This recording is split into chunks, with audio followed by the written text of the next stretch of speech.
Friends, আগামী 31শে জুলাই শুরু হতে চলেছে ভারত বনাম ইংল্যান্ডের হাড্ডাহাড্ডি লড়াই। হ্যাঁ, ভারত বনাম ইংল্যান্ডের 5টি টেস্ট ম্যাচের সিরিজের 5 নম্বর টেস্ট ম্যাচ শুরু হতে চলেছে। আর এই টেস্ট ম্যাচটি জেতার জন্য শুভমান গিল 4টি বিশাল বড় পরিবর্তন করতে চলেছে ভারতের প্লেইং 11-এ। আর বন্ধু, ইংল্যান্ডের কথা বললে ইংল্যান্ড এই পর্যন্ত অনেক বেইমানি করেছে, আর তার উপযুক্ত জবাব দেওয়ার জন্য ভারতের 5 নম্বর টেস্ট ম্যাচটি ইংল্যান্ডের বিরুদ্ধে জিততেই হবে। তো সেই জন্য শুভমন গিল প্লেয়ারদের সাথে আর কোনো কম্প্রোমাইজ করবে না। যারা পারফরমেন্স ভালো করেছে তারাই 5 নম্বর টেস্ট ম্যাচটি খেলার সুযোগ পাবে। তো কি ঘোষণা করলো শুভমন গিল, তার প্লেইং 11-এ কে কে খেলবে, সব কিছু জানবো এই ভিডিওতে। সেই জন্য বন্ধু ভিডিওটা শেষ পর্যন্ত দেখবে। তো বন্ধু, আমরা সবাই জানি চতুর্থ টেস্ট ম্যাচ ইংল্যান্ডের বিরুদ্ধে ভারত নাটকীয়ভাবে ড্র করে দিয়েছে। যেখানে ভারত প্রথম ইনিংসে ব্যাট করতে এসে 358 রান করেছিল, তার জবাবে প্রথম ইনিংসে যখন ব্যাট করতে আসছিল ইংল্যান্ড, তখন কিন্তু ইংল্যান্ড বিধ্বংসীভাবে ব্যাটিং করে 669 রান স্কোর বোর্ডে লাগিয়ে দেন আর 311 রানের বিশাল বড় লিড দিয়ে দেন। আর যখন দ্বিতীয় ইনিংসে ভারতীয় টিম ব্যাটিং করতে আসে, তখন কিন্তু 5 বলে 0 রানে ভারতের 2টি উইকেট চলে যায়। হ্যাঁ বন্ধু, তখন ইংল্যান্ড ভাবছিল যে আমরা সহজেই ম্যাচটি জিতে যাব, ভারতকে হারিয়ে দিব, কিন্তু না, ভারত প্রমাণ করে দিয়েছে যে আমাদের কেন বিশ্বের শক্তিশালী টিম বলা হয়।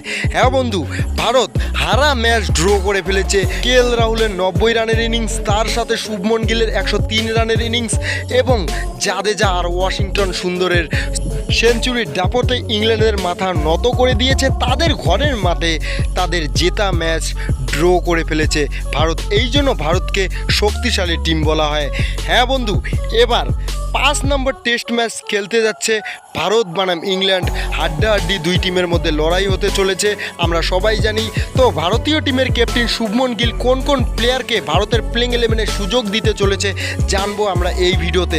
তো বন্ধু, শুভমন গিল বলেছেন যে আমি ভারতের প্লেইং 11-এ 4টি বড় পরিবর্তন করতে চলেছি। আমাদের প্রথমে ওপেনিং করতে আসবে জসওয়াল এবং কেএল রাহুল।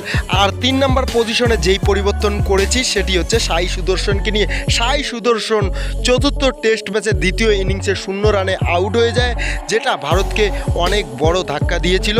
তো সেই জন্য সাই সুদর্শনের বদলে আবার আমরা দলে নিচ্ছি করুণ নায়ারকে। করুণ নায়ারের কাছে এক্সপিরিয়েন্স রয়েছে আর তিনি ধৈর্য ধরে ব্যাট করতে পারেন।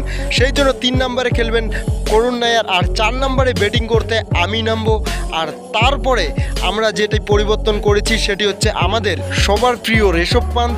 তিনি পায়ে চোট পেয়েছিলেন চতুর্থ টেস্ট ম্যাচে, সেই জন্য তাকে আমরা ভারতের প্লেইং 11-এ নিচ্ছি না, তিনি খেলতে পারবেন না। সেই জন্য ধ্রুব জুরেল আমাদের হয়ে উইকেট কিপিং করবেন আর 5 নম্বরে ব্যাট করবেন।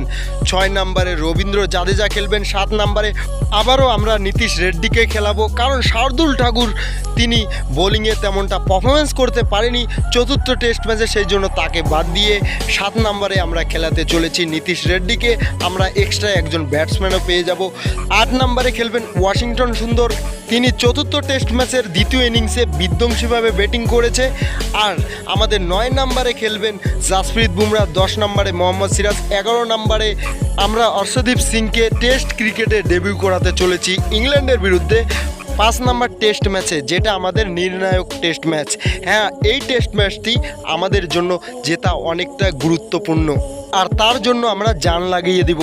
তো বন্ধু, শুভমান গিলের প্লেইং 11 আপনার কেমন লাগলো, আর কাকে নিলে ভালো হতো ভারতের প্লেইং 11-এ 5ম টেস্ট ম্যাচে, সেটা কমেন্টে জানিও। তো এটাই ছিল ভিডিওটা ভালো লাগলে লাইক করো, সাবস্ক্রাইব করো চ্যানেলটাকে ক্রিকেট নিউজ পাওয়ার জন্য। ভিডিওটি শেষ পর্যন্ত দেখার জন্য আপনাকে অনেক অনেক ধন্যবাদ।